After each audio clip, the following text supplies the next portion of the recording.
So what I was trying to start with is we do this instrumentation stuff and all this software down here. When we do that, we're operating inside an environment that gives us the world and the physics that we work with. And that comes from Lockheed Martin. It's called Prepared, but it looks like 3D at the end, right? So Lockheed Martin Prepared gives us most everything we need for the physics, and we read data out of that to make our instrumentation. So the problem we had with AOA was a discrepancy between how the guys that do it at Garmin and any of these AOA companies versus how we have to do it. They're deducing AOA by looking at pressure differentials from a special pitot tube and everything else. We don't have that. We have none of that. What we do have is what Prepared tells us the angle of attack is of the wing at any point in time. Sure. So we have an actual digital readout of the AOA. The problem is that may or may not match what the real airplane's AOA is that we're simulating.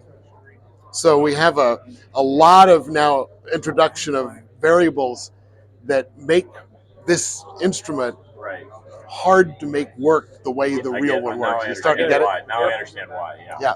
So what we did is we flew a variety of approaches in different configurations, mostly in the normal configuration with flaps down, power settings correct, and found out what it was telling us it thinks the angle of attack is in that configuration. Okay. We tagged that angle of attack number and assigned it to a bar on the gauge, right. The one with the donut. Yeah.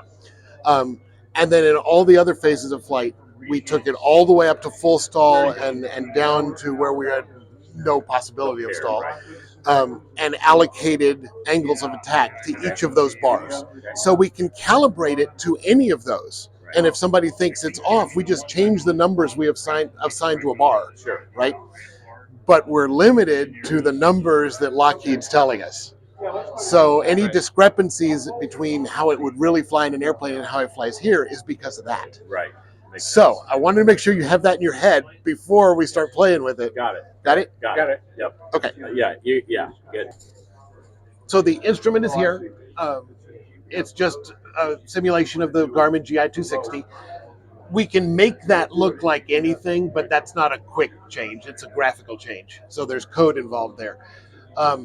But as I said earlier, we're taking the data from Lockheed software. I do have a setting that we can do after Jason flies. I can turn on the actual digital readout of the angle of attack. That's not something that exists in the real instruments, but I do that. That's how I calibrate it. Yeah.